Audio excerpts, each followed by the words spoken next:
and they want to be nice. So I don't know. That part seems, that whole narrative seems staged to me. But go on, sorry. Well, please. I mean, I talk ish on the show all the time, and I'm the first to go up to everybody. Excuse me. I mean, Craig's. I went up to LeVar Burton. I mean, do I care about LeVar Burton? No, and he refused a photo with me. But I mean, I don't care. I'll shoot my No shot. clue of who that even is, darling. Rainbow? Come on. He almost hosted Jeopardy. You don't know who he is? Like, huge TV star. Sounds familiar. I don't know. Is it Okay, well, Shannon Doherty? Is it Misha Barton? wouldn't take a photo with me anyhow. Anyway, okay, so we have that moment with Kennedy and Schwartzy. I thought that was great, kind of a little bromance.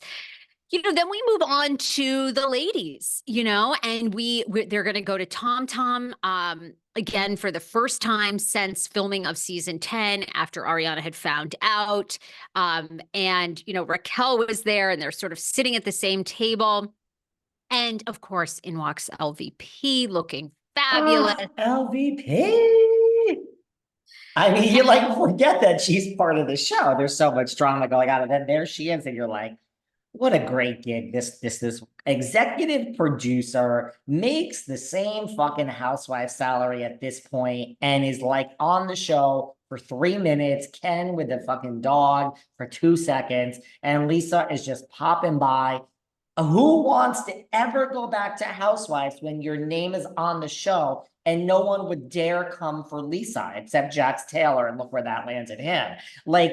Another Ken Todd, another person who would not take a photo with me at BravoCon. Oh, but what a great gig, right? What a great gig. God. Anyway, Sarah, what is up with you? I'll introduce you to Ken. Girl. I know. We'll get you the picture.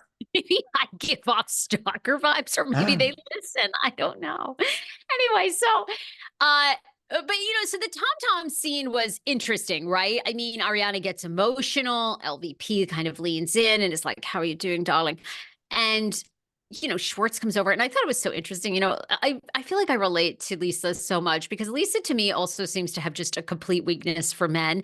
Schwartz comes over, he's like, "Drinks, ladies," and he drinks. And of course, all what we're seeing throughout this first episode of season 11 is who Ariana has cut out of her life over Sandoval, which Schwartz is the big one. And they talk about Schwartz being on Watch What Happens Live, saying, "Give Tom a hug." That was the tipping point for Ariana. She wrote him, "Fuck you, you piece of shit. I hope your dick falls off," or something. Blocked him. So she sees him suck Sandoval's dirty dick. And he says he's never sucked Sandoval's dirty dick. A lot of people have. A lot on that tour, girls. Any single women out there that like that body, buy the ticket for the $30, general admission. Go see Tom Sandoval. Yeah. It's easy. Totally. So, but LVP looks up at Tom Schwartz and she's just like, "Oh, darling, how are you?" And she can't take her eyes off him. She's smitten with the Sandoval, with Schwartzy. So I love that because I have a weakness for men too. But she just seems so when the men come in the room, LVP just seems to light up. But the girls are all kind of supporting each other. Sheena's reaching out, giving Ariana her hand. I mean, what did you make of that? It was very emotional apparently for Ariana to be back at the scene of the crime. Did you find that scene sincere? There's so much of this. Now, I'm not at the end, I'll give my overall review of whether I enjoyed this hour of television or not, because we all know I don't enjoy a lot of things these days. But let's not also forget, before this, we had a moment with Sheena where Sheena revealed that shenanigans product. So we have the Valley Village sign. Now we have Sheena mentioning shenanigans, that her shenanigans and Little Summer Moon had been blocked by Mr. Sandoval. Let's not forget that. We also, please, when we talk about Lala in the house with the mother, I would also like everyone to reference the "Send It to Daryl" shirt that Lala's wearing. We have a lot going on here, guys. Authentic? I don't know about authentic. I do think that the more that Mr. Schwartz tries to speak to Ariana and the more Ariana does not speak to him, this is going to be what everyone's talking about when they say they're getting sick of Ariana. This isn't gonna, people are gonna come out Team Schwartzy on this one, I believe. That's just me, I believe. I mean, I think people love the Schwartz more or less. So I thought it was an interesting scene. I do think there are the emotions coming up. Great relationship with the new boyfriend. Sheena's even speaks out. I mean, Jesus, you met him 10 days after. I mean, girl, I don't know about this. Sheena even said, I don't know if Ariana's fully processed everything.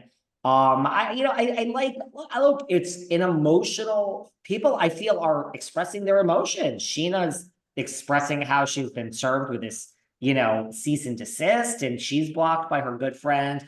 Ariana's expressing her emotions, and the boyfriend Lala's expressing her emotions. This was an emotional episode, girl.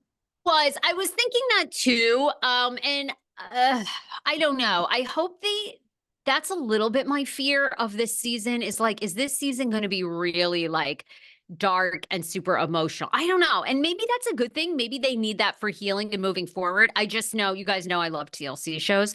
So I'm watching Thousand Pound Sisters, and it's just a very sad season. So it's like, it's a little bit like, you kind of watch these shows to escape. Like, I loved how RHOBH did Kyle's friend Loreen's passing, and then they moved on, and now they're back to, I don't know, fighting over whatever. And now we're going to see like Erica, they went to Homeless, Not Toothless, and that was like a stupid fight over Sutton's esophagus. Nobody Well, cares. now they're gonna fight. No one's happy for Erica that the earrings are in her possession or whatever the hell it is. And EJ is meeting with the victim. So anyhow, just to get back to Vanderpump, I'll be curious to see if this is a super sad emotional season, or if they do a good job of hitting a balance between that and, I mean, they're obviously all known for sleeping with each other and being messy and having all these affairs. So are we going to get back to that? But I like, well, I mean, some of them are married. I mean, I do like that. Look, I'll tell you, should I save my overall opinion till the end? But I'll save that. But what I do like is it feels authentic when you compare it to like, okay, listen, this is what I like. Let me just cut to the chase.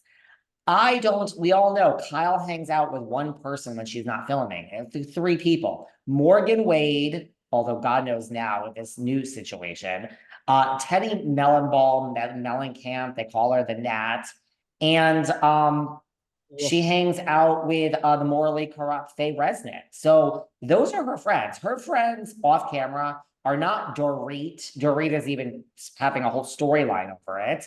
She does not hang out with Sutton or Crystal. Sutton is like, oh, I guess we're still on a break. Girl, Kyle's on a break with Garcelle and everyone on the cast. Who is real friends on Beverly Hills and hangs out?